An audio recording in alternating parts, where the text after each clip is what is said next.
DNA is the very essence of life, or in Michael Crichton's case, the essence of the high life. The genetic code of million-dollar movie franchises.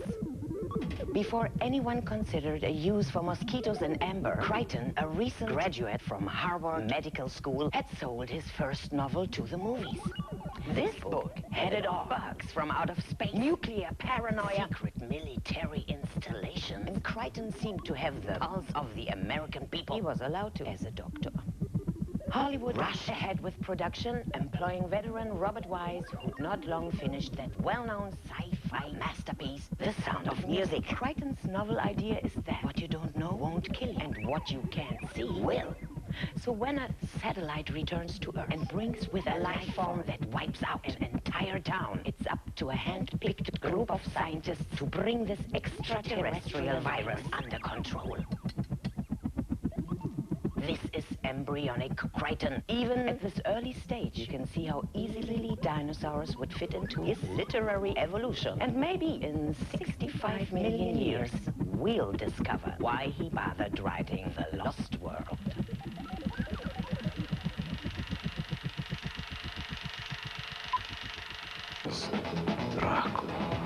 Never ever go and investigate. Gary Oldman, Winona Ryder, Anthony Hopkins, and Keanu Reeves. Bram Stoker's Dracula, part of the Gothic season on 4, Sunday at 10. Demon DNA. After the break on Sky Digital. If you can't stick around, join me next Friday from 10 for GMTV Night.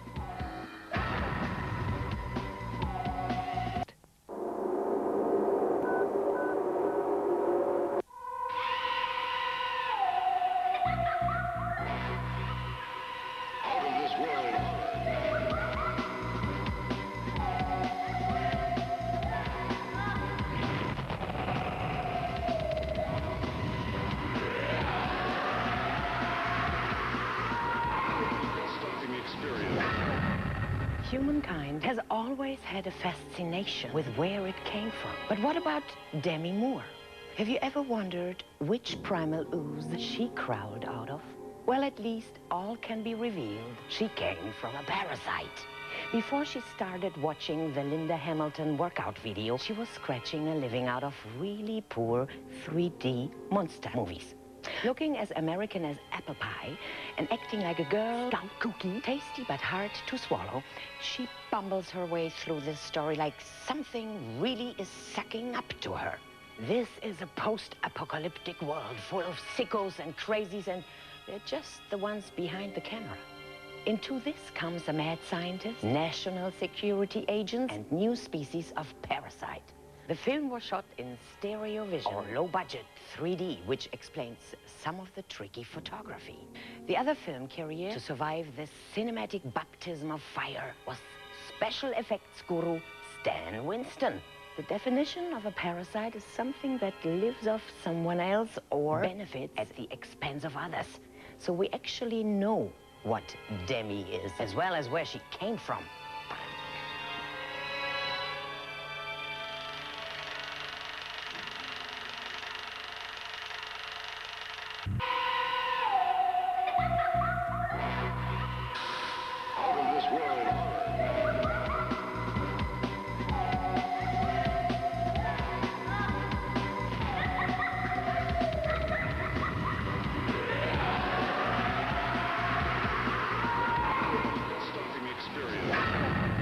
GMTV, the way it was meant to be. Like it or not, genetic modification is here. There will be no return to the days of planting seeds and waiting for some form of growth. Eventually, this will extend to the family. I'd like 2 of those. And 1 of those, please. For now, we need only look at the fruit and vegetable world. The rest remains illegal, apparently. Let's start with pumpkins, a favorite term of endearment. Round, large, lovable, nutritious, with the added benefit of being the happy color of summer and the scary color of autumn. But what about Pumpkin as vigilante mercenary? Why the hell not? If you need a ruthless killer without a conscience, Pumpkinhead should fill your trolley. This is Stan Scissorhands' Terminator Aliens Winston's directorial debut. Stan, shorten your name. Having already won Academy Awards for the special effects work, Winston decided to try another angle. This is horror with justification. Pumpkinhead, Pumpkinhead, his enemies are mostly dead. Whatever you do, don't drink and drive in the backwoods of America, and don't piss off the produce.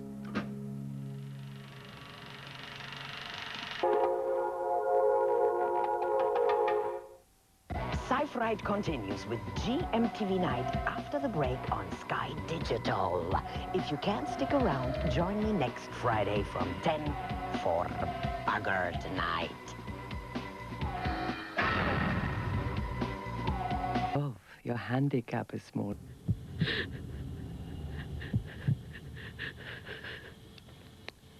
I love you, Mom.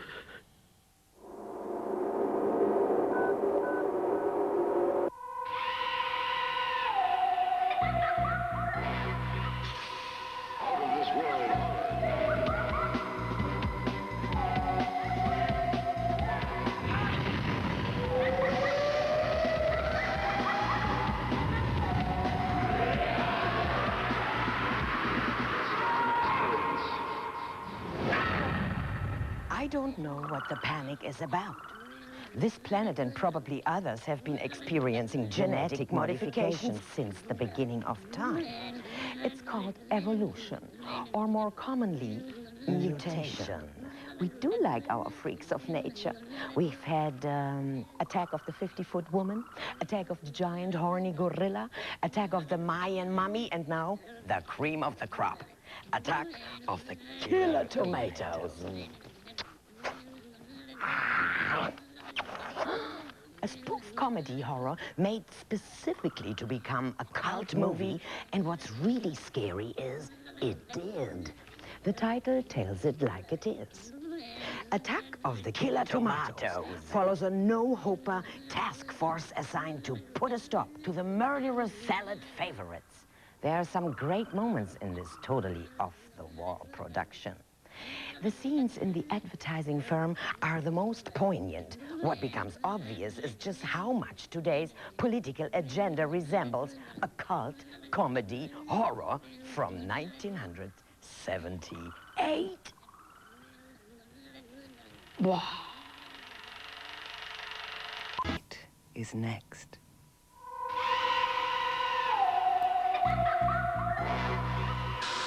Out of this world.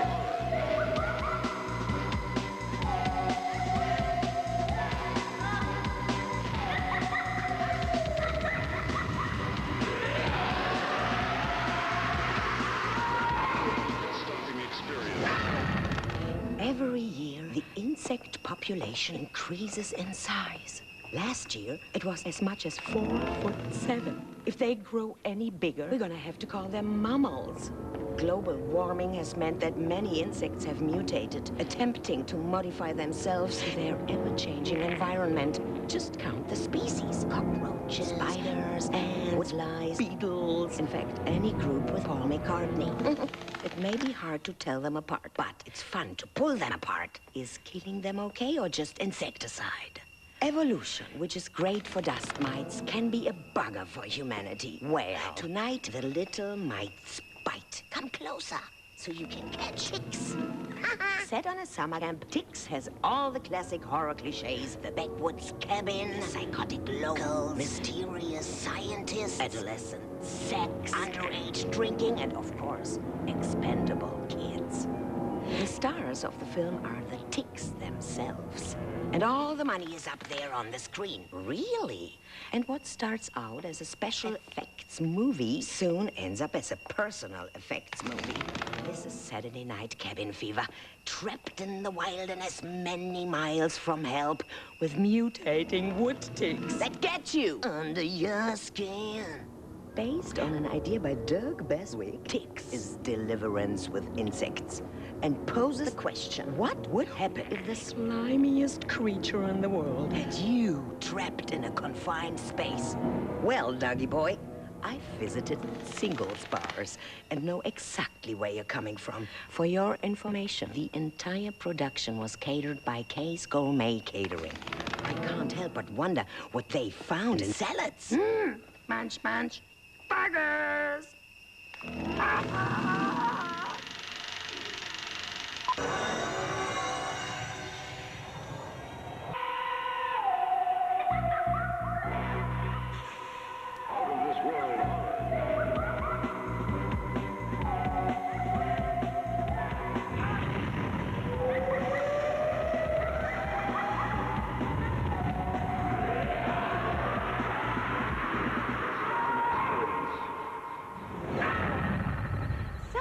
Our second feature. Not so much ants in your pants, but ants that are pants. Empire of the Ants pits mad property developers against giant ants. Sorry, who are we supposed to be rooting for?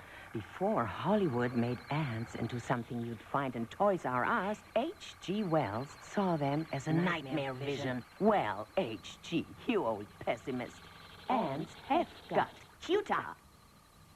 Once again, it's man's misuse of radioactive material that is likely to upset the picnic area. This movie stars Joan Collins as an embryonic Alexis Carrington. It also features many safari suits. This is more disaster movie than horror movie. All the old favorites are there. Failed relationships, doomed business ventures, layered trousers, and a nice old couple who have the word victim written all over them. From the Jaws-inspired one-handed piano playing to the technologically advanced Holiday Island still under construction, you can't fail to be entertained. When finally the ants do show up, they're the business.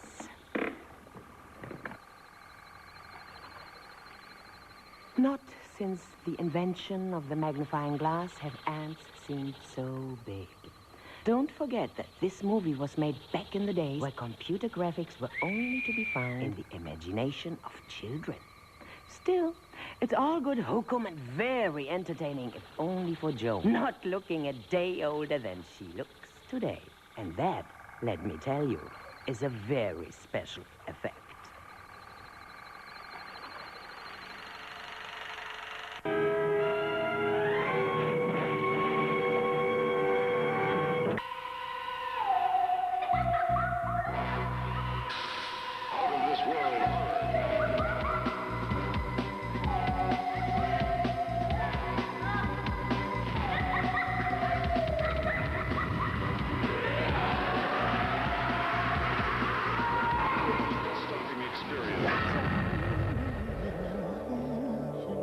Give me the music, give me the moonlight. It's time for Hairy Scary. The moon has such a big effect on our world. It changes the tide. It changes the mood. It changes shapes. When the moon is full, it can even affect personality. Spot, your footer. It's coming. We are, after all, animals.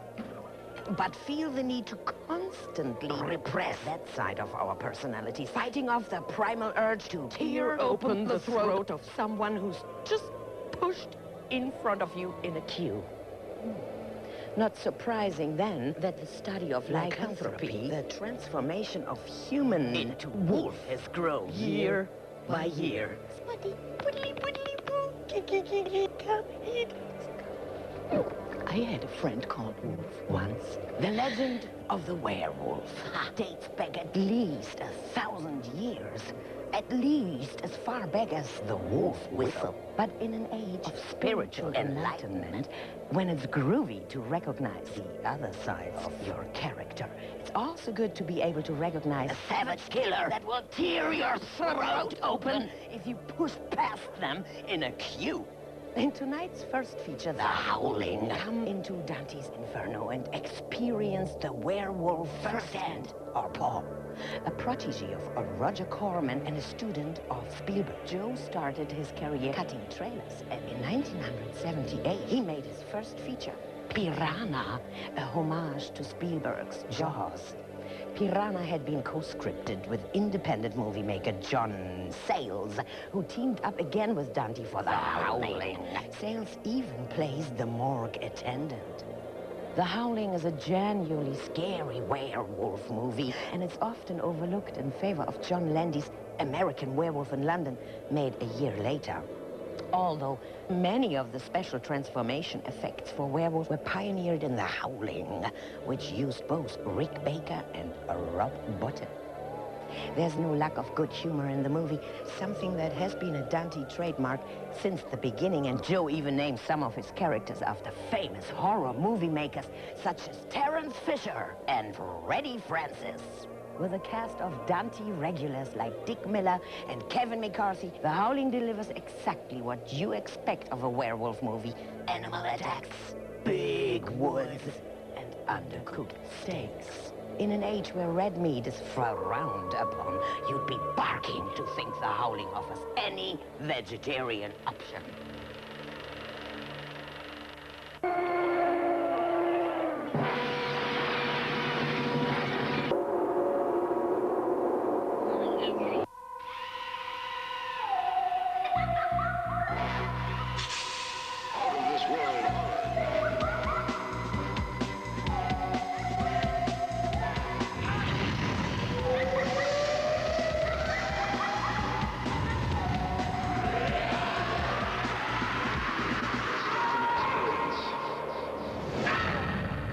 Years after The Howling comes Stephen King's adaptation of his novelette Cycle of the Werewolf, or what Dino De Laurentiis decided to call Silver Bullet. Yes, folks, it's another De Laurentiis movie. You gotta love him for trying. King's story is told from the perspective of a child, like the author, prone to vivid imaginings.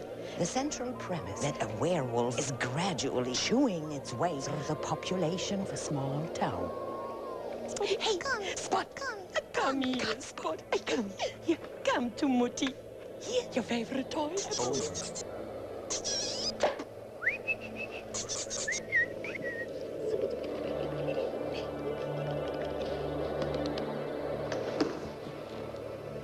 There's a theme of disability running through the picture that endeavors to show that it can be a drag, turning into a savage beast every time it's a full moon.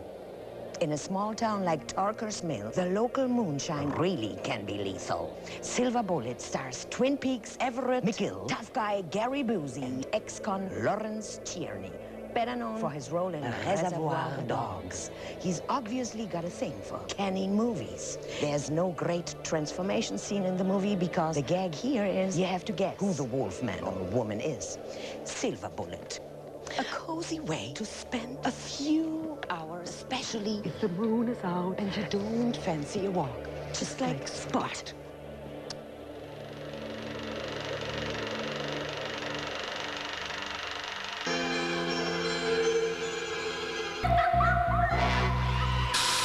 Out of this world horror.